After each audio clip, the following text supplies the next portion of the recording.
네, 토트넘과 첼시 경기는 이제 첼시의 2대0 승리로 마무리가 됐고 이렇게 되면서 이제 토트넘이 그 순위표상에서 4위를 차지할 가능성이 조금 더 낮아졌습니다. 굉장히 어려워졌죠. 왜냐면 이게 그 경기 수 뭐 따낼 수 있는 승점 지금 이걸 바라봐야 하기보다는 기세를 봐야 될 것 같은데 지금 토트넘의 기세는 올해 내내 굉장히 좋지 않은 상황이에요. 그러니까 물론 이제 아스톤 빌라도 이번에 올림피아코스에게 충격패를 당하면서 이게 컨퍼런스 리그 결승에 진출하지 못하면 이게 경기 수는 한 경기 줄어들지 몰라도 기세라는 게 네. 빌라도 꺾일 수 있거든요. 그래서 되게 좀 큰 부담이 빌라에게도 있겠지만 토트넘 스스로 놓고 봤을 때 과연 잔여 일정에서 토트넘의 재미를 볼 가능성이 높겠느냐. 지금의 이 분위기와 이 흐름으로 이 내용으로 그렇게 본다면 애매한 부분들이 저는 빌라보다 토트넘이 상대적으로 보면 좀 더 많은 상황이 아닌가 싶어요. 그러니까 일단 풀럼전에서 0대3 패배하고 루턴 잡고 웨스트햄 비기고 노팅엄 포레스트 잡으면서 뭔가 좀 반등하나 싶었는데 뉴캐슬전 0대4 아스널전 2대3 그리고 첼시전 0대2 3연패입니다. 네, 지금 3경기 9실점입니다. 네. 이 자체만으로 좀 좋지 않은 지표라는 게 느껴지죠. 네, 그리고 이거 승점 상황을 조금 체크를 해봐도 토트넘이 아스톤 빌라보다 한 경기를 덜 하긴 했는데 승점이 7점 차라서 네. 이게 산술적으로 뒤집는 게 어려워졌어요. 이제 어려워졌고 음.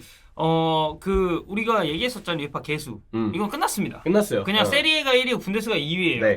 그래서 다음 시즌 프리미어리그는 5팀이 챔피언스리그에 갈 수 있는 가능성 없어졌고 4위 안에 무조건 들어야 되는데 그 면에 있어서 토트넘은 지금 챔피언스리그 진출은 매우 힘들어졌다. 물론 이제 유럽 대항전은 근데 이게 또 뭐 유럽 대항전까지 저는 위험하다 뭐 이렇게 가능성을 열고 보진 않아요. 왜냐면 뉴캐슬이랑 승점 차도 좀 나고 맨유랑도 승점 차가 나니까 6점 차가 나니까. 근데 이제 챔피언스리그 관련해서는 토트넘이 지금 많이 어려운 상황이 됐고 어제 첼시전 패배로 인해서 형철이 얘기했었던 그런 기세는 더 정말, 떨어질 수밖에 없었다. 네. 자, 근데 이제 오늘 저희가 좀 이야기를 해보고 싶은 거는 그 최근에 이제 팬분들의 반응 중에 이제 그런 게 있었어요.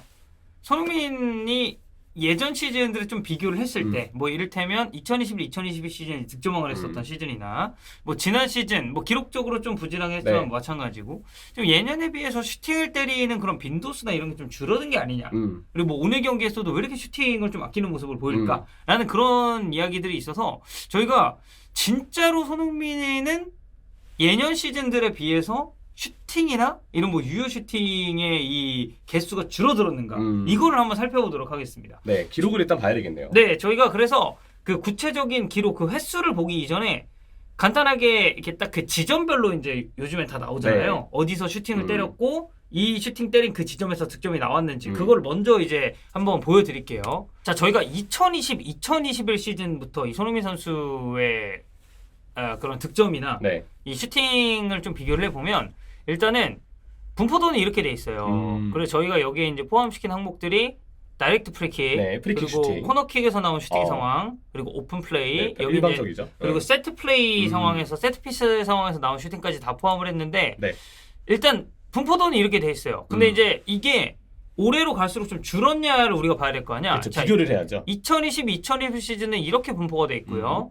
자, 그 다음 시즌 볼게요. 2021-2022 시즌은 사실 슈팅적으로 봤을 때 뭔가 분포도가 좀 오밀조밀하게 살짝 늘어난 느낌은 있어요. 이때는 그리고 득점왕 시즌이라서 그렇죠. 득점도 많았고 슈팅도 그에 따라서 좀 더 올라간 느낌이 분명히 들어요. 자, 그럼 지난 시즌 사실 손흥민 선수가 좀 부진했었던 시즌입니다. 확실히 득점왕 시즌보다는 조금 이 분포도가 많이 없어지긴 했어요. 박스한 슈팅의 빈도 그래프가 특히 많이 좀 작아지긴 했네요. 네, 자 그리고 올 시즌 사실 그렇게까지 큰 차이가 있다고 보기는 힘들어요. 그러니까 뭔가 그리고 이걸 실제적으로 우리가 그 개수상으로 좀 비교를 해봤을 때 개수를 봐야죠 사실. 2020-2021 시즌이 지금 보시는 것처럼 유효 슈팅 전환율이 정말 좋긴 했어요. 손흥민 선수가. 근데 절대적인 슈팅의 개수는 올 시즌 포함해서 최근 4시즌을 다 돌아봤을 때 제일 적었던 시즌입니다. 그러니까 오히려 올 시즌은 아직 경기 수가 남았는데도 2020-2021 시즌에 비하면 슈팅을 더 많이 때렸었고 이 4시즌 중에 제일 슈팅을 많이 가져갔었던 거는 아무래도 득점왕 했었던 시즌이다. 그러니까 제일 이 전환율도 좋았고 득점 전환율도 좋았었던 시즌이고 그 다음이 이제 좀 부진했었던 지난 시즌인데 슈팅 개수는 득점왕 했었던 시즌이랑 거의 차이가 없어요. 다만 유효 슈팅 개수가 10개 정도 줄었다는 거. 예, 이 점은 이제 좀 체크해볼 만하고요. 그리고 올 시즌을 놓고 봤을 때는 지금 리그가 토트넘이 4경기 남았죠. 네. 남은 이 경기를 감안했을 때 충분히 근사치까지는 갈 수 있다. 크게 차이가 없는 것을 우리가 확인할 수가 있습니다. 결국은 이제 최근 시즌들을 보면 올 시즌도 잔여 경기 일정이 아직 남아있다는 걸 고려했을 때 슈팅 수 자체가 줄어든 것은 아니다. 근데 좀 부진했었던 지난 시즌이랑 비교를 하면은 확실히 지난 시즌에 비해서 올 시즌이 박스 안쪽에서의 슈팅을 날린 빈도는 높다. 왜냐면 올 시즌은 원톱으로 좀 자주 나왔기 때문인 것 같네요. 네. 그래서 뭐 크게 봤을 때 슈팅 개수에 있어서는 그래픽상으로 그리고 수치상으로 요 정도의 차이를 보이고 있다라고 네. 우리가 얘기를 하면 될 것 같고, 자 그러면 하나 더 얘기를 해봐야 되는 건 이러한 부분에 있어서의 수치 차이가 조금이라도 나는 것은 지금 과연 어떤 이유 때문이냐.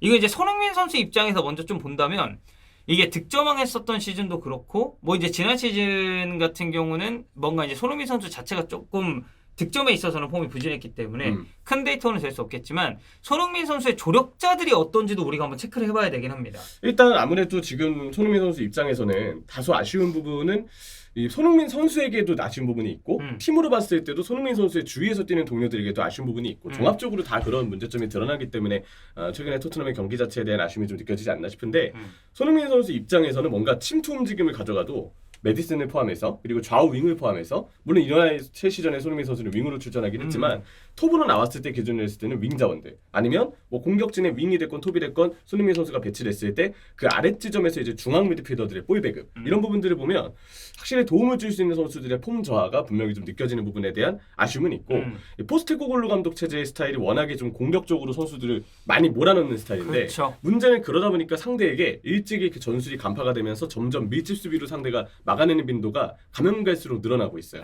그리고 중앙으로 좁혀진 상대 수비를 뭔가 분산시키고 오히려 윙 자원에 있는 선수가 안쪽으로 들어오면서 득점을 노릴 수 있는 그런 위치에 있어서 역할 분배에 있어서 계속 포스테코글루의 전술이 조금 아쉬운 부분이 있는 건 사실이거든요. 그런 점들이 악화되면서 손흥민 선수 입장에서는 뭔가 움직임을 가져가도 뭔가 기회에 있어서 이 본인에게 좀 더 확실한 어떤 볼 투입이 되지 않는 볼 자체에 지원이 오지 않는다라고 이제 아쉬움을 느끼시는 부분은 있을 것 같고 근데 반대로 이제 팀 입장에서 보면 손흥민 선수가 윙이 됐건 톱이 됐건 그 자리에 조금 더 볼 간수나 운반 혹은 연계에 더 능한 자원이 필요하게 느낄 수 있는 것 같아요. 네, 그리고 약간 뭐 이렇게 공을 잡고 턴하는 동작이라든지 뭐 이런 부분에 있어서도 손흥민 선수 개인에 대한 아쉬움도 분명히 좀 있는 부분이 최근 경기 봤을 때 아마 있어요. 비슷하게 느끼실 거예요. 경기를 보면서 여기서 약간 손흥민 선수가 좀 몸이 이렇게 돌아설 수 있었으면 좋을 텐데 아마 팬분들이 보기에도 여기서 슈팅 각도를 왜 못 만들었을까라는 아쉬움이 느껴지는 장면들이 전 있었을 거라고 보는데 그러니까 어쨌든 손흥민 선수의 우리가 정형화해서 딱 포지션을 놓고 봤을 때는 이 선수를 전문적인 원톱 공격수로 보기 좀 힘들잖아요. 그리고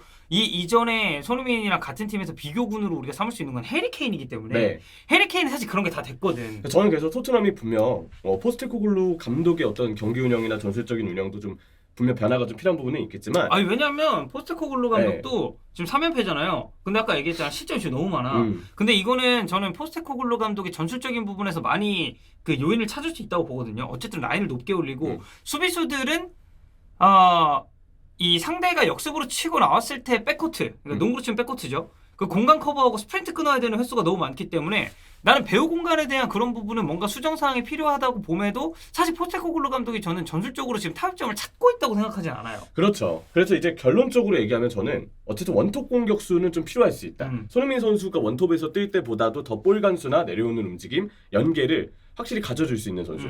왜냐면 그 자리는 어쩔 수 없이 필연적으로 두 명의 수비를 끌어당길 수밖에 없는데 그 상황에서 오히려 그런 미끼 움직임을 좀 더 잘 가져갈 수 있는 선수가 필요하고 그게 제가 볼 때는 손흥민이 이 폼을 올리는 데 있어서도 되게 도움을 많이 줄 거라고 생각을 해요.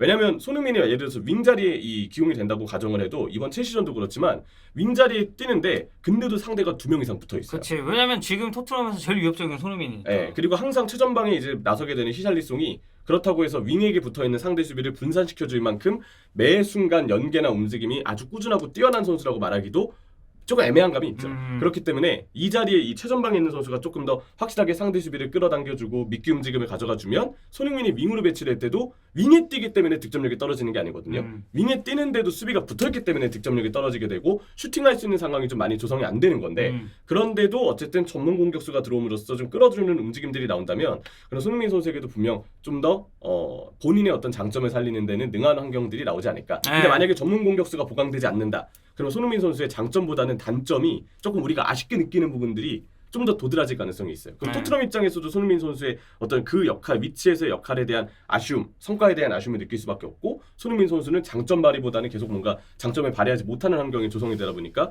자연스럽게 스쿼드 전체적인 문제점, 손흥민 선수의 약간의 애매한 부분 그런 부분들만 도드라질 수밖에 없고요. 네. 그래서 뭐 정리를 하자면 저희가 슈팅 개수를 비교를 해봤을 때는 물론 이제 시즌별로 조금씩 차이가 있고 득점왕을 했었던 시즌이 아무래도 개수나 이런 빈도에서는 제일 높게 책정이 됐는데 뭔가 전체적인 분포도로 놓고 봤을 때는 뭐 올 시즌, 지난 시즌 그리고 2020, 2021 시즌까지만 봤을 때 그렇게까지 슈팅 개수가 야 왜 이렇게 슈팅을 안 때려?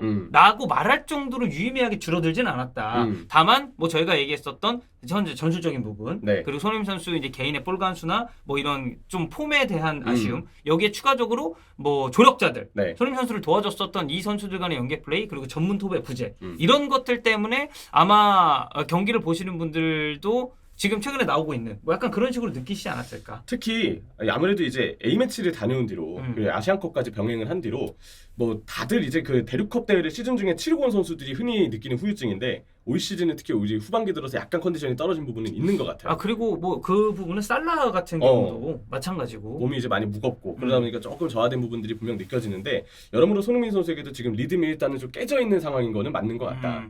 부디 이제 지난 시즌에 조금 뭔가 폼이 좀 아쉽다라 느꼈는데 알고 보니 이제 잔부상을 좀 안고 뛰었던 그렇죠. 아픔이 있었잖아요. 네. 이번 시즌은 좀 그런 상황은 아니기를 바라면서 네. 리듬을 빠르게 찾고 팀도 팀대로 조금 더 좋은 환경을 만들기 위해서 다가오는 이적 시장에 좀 더 확실한 보강이 좀 필요하지 않을까 싶고 손흥민 선수도 이제 컨디션을 좀 빨리 회복하면서 또 남은 경기 네. 이제 잘 치러서 마무리를 좀 했으면 좋겠습니다. 좀 흐름을 깨는 게 좋겠습니다.